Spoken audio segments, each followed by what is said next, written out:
Years ago, when I was in my 20s, I used to see a man who went to my church. He looked a bit like a beggar, but every Sunday he was there. And one day I went up to him and I said, can I help you in some way? And it turned out he didn't need any help at all. He was, in fact, a gentleman. I use that word correctly. He was a real gentleman. And he was retired. He was, I think, in his late 60s at the time. He said that it turns out he worked in a bank for nearly 30 years, one bank. And this is going back to the days when bankers had to wear a bowler hat with the suit and the umbrella. One day he told me he forgot his umbrella, and when he arrived at work, the manager sent him back home to get his umbrella, as he was, in those days, not dressed properly.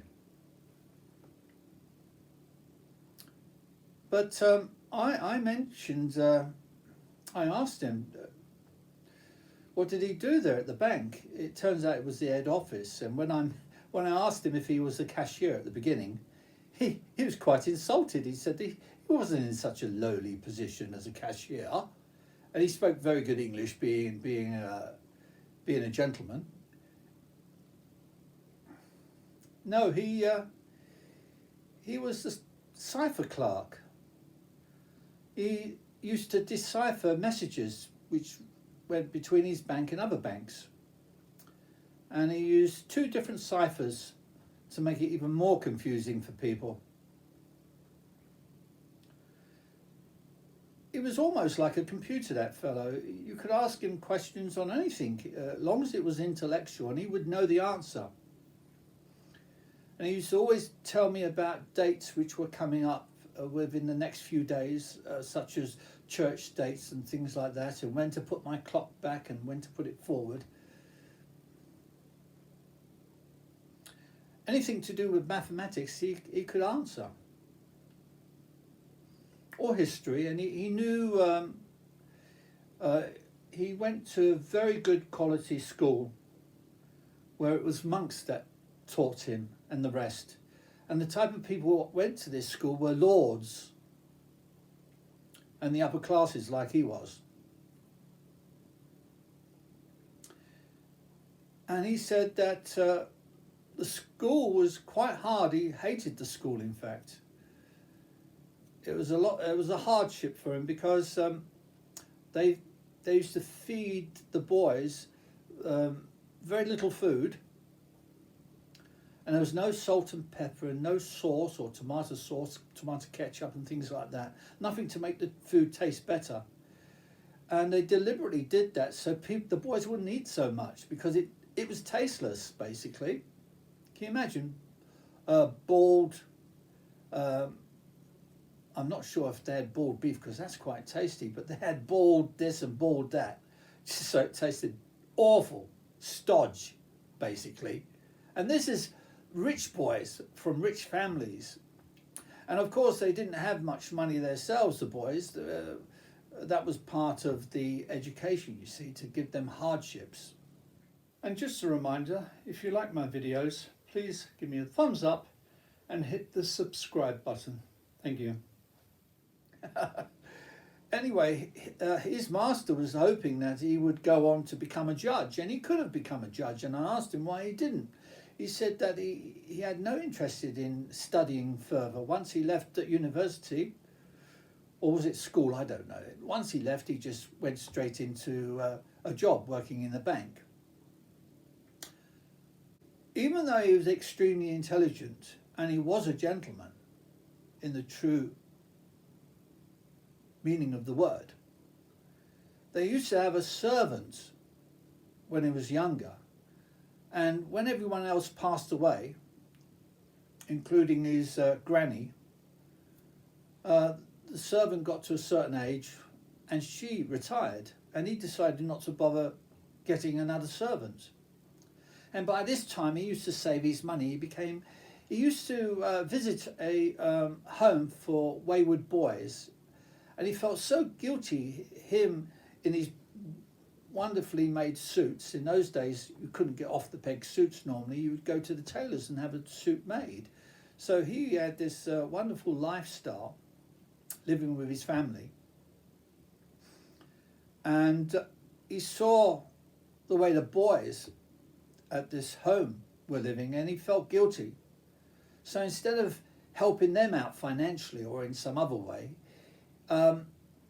he brought himself down to their level by not spending any more money, as little as possible, and he became like a tramp basically.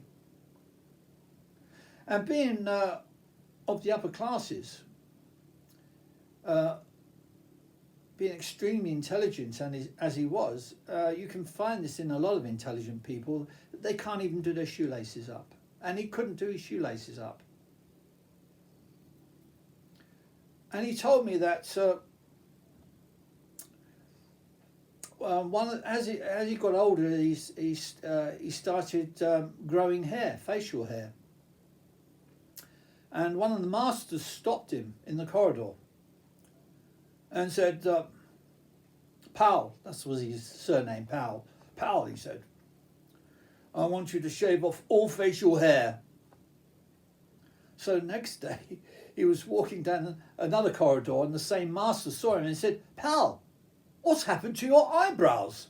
"Sir, you said to remove all facial hair." This is the way they think, geniuses like that. After working at the bank for nearly 30 years, he got a certain amount of money when he left. He had already calculated to the penny how much money he should be getting at the end of his, I think it was 28 years that he worked for the bank. Anyway, they were short by a few pounds or so. Not much, but just a few. And he pointed this out and they said, "Oh, we don't think so."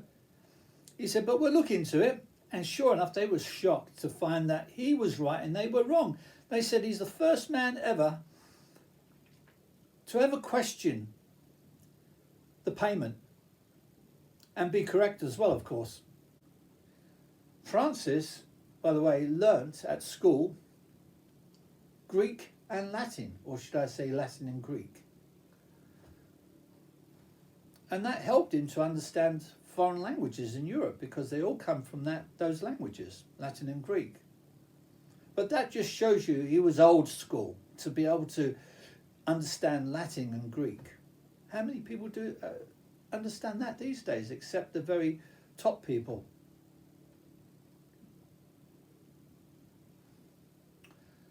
Well, Charles, of course, he was dirty as well. Physically dirty, I mean. Both of them were virgins. They were both asexual. They had no interest in sex whatsoever.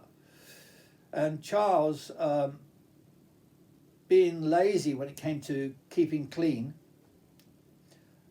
he used to live in a council place on the ground floor of a Victorian house, beautiful Victorian house. And he had these French windows. And instead of you taking a piss pot, which he used to go to, instead of taking a piss pot every day to throw it down the lavatory, he couldn't be bothered. He'd just open the French doors and throw it straight into the garden.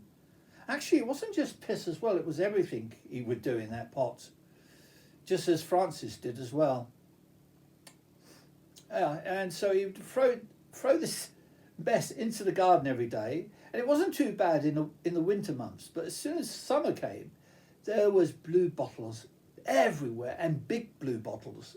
And he didn't really notice those sort of things, as those type, they don't. Those type are mainly more into what's going on up here, not around them. That's why they can live in dirt, basically. But yeah, it was amazing. He wouldn't notice all these blue bottles buzzing around.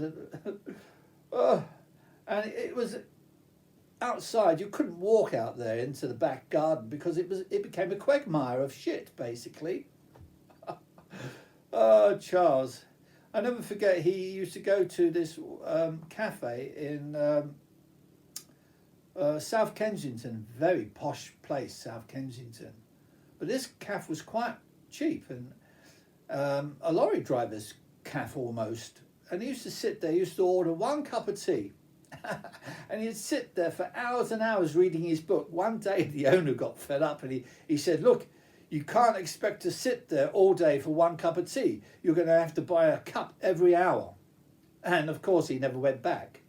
Like all such people on his level, they don't like spending money. But he used to always wear, just like Francis, he used to always wear a tie and a suit. But Francis used to go down bins to get clothing, unwanted clothing. And I never forget the day when he came walking into my place wearing a Gary Glitter shoes. You know, the ones which are high up. They got the high heel and the high sole. I forget what they call them now, but they're built up very high. So because of the high heels and that, these boots, and it even had a silver star on the front of the boots, he was sort of leaning forward as he walked in the things. He wasn't straight up. He was sort of leaning forward as he walked forward. It was really funny, comical to watch. But of course, he said he thought they were quite good because they had such a thick sole. They wouldn't wear out so quick. Oh. Well, these are the few of the friends I had when I was in my 20s and 30s. And I remember my mum, who was eccentric as well. I looked upon her as stupid, but she did come out with some intelligent things.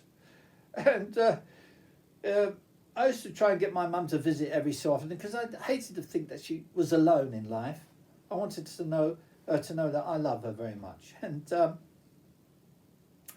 she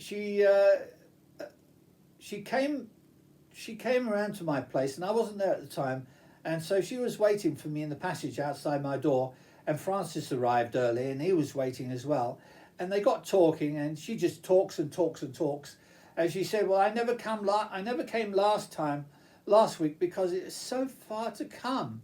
So he said to her, so is it shorter distance today to come then? She didn't understand that. She just, because she's not that intelligent, as I say, so she didn't understand the joke. But of course, the distance didn't become shorter over 1 week. No, these people I learned a lot from, Francis especially.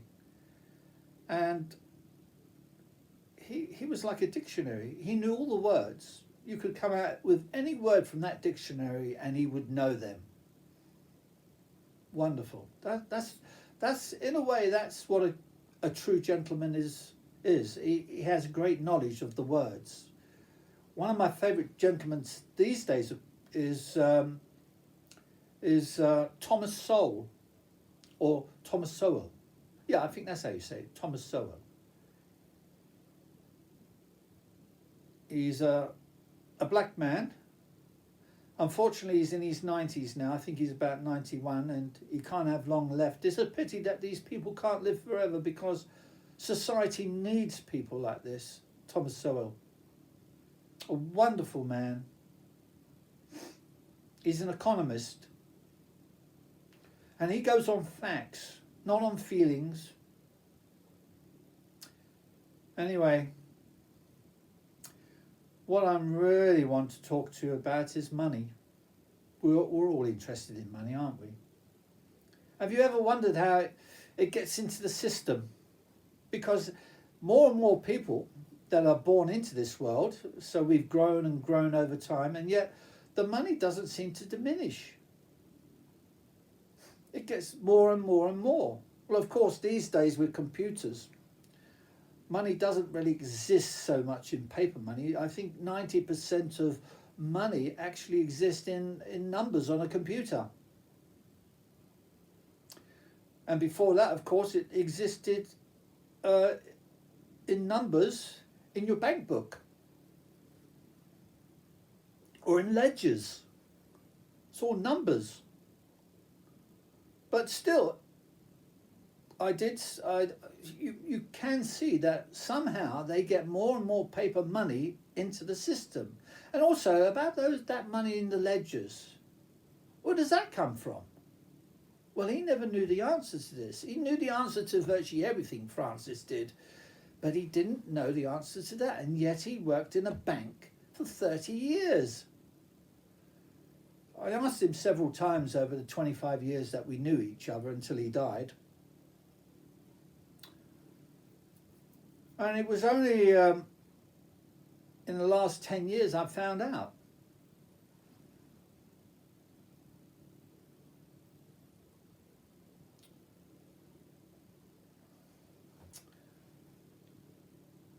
All money that comes into the system, it comes in as debt from the government.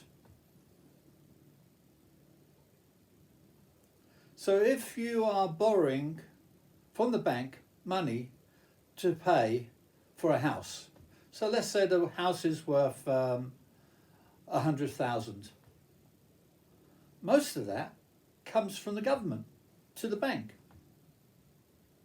So it comes in, as I said, debt, which you pay off over whatever it is, 30 years most probably. And there's another way they get money into the system, and that is when you go to an ATM machine. If you're travelling to another country, for instance, let's say you're in the Philippines, and you go to the ATM and you get your money out. That hasn't come all the way from England, or whatever country you've come from. No, it comes from that particular country. In this case, it would be the Philippines. And that's how they get more money into the system. They just print it. They've got a written agreement between all the countries. So whatever foreigner goes to a country, they can get money out, and it comes from that particular country. It does never get referred back to the original country where the person comes from. And basically, it all levels itself out, because if they try to it wouldn't work. The system wouldn't work unless they did it that way, or it would cost too much money to work, because they would have to be constantly sending money backwards and forwards. So I hope I've enlightened you to some of the things that go on in life, and I hope you find my talks interesting and fun. You know those money counting machines that banks use, and people with a lot of money also use them. Did you know those machines count not just count the money, but actually log every serial number of every note that goes through them? And of course, a lot of these machines now are all tied up with the internet, so that all goes to the government. The government knows exactly where the money's going. How about that for Big Brother watching us? And it's getting worse, believe you me, worse.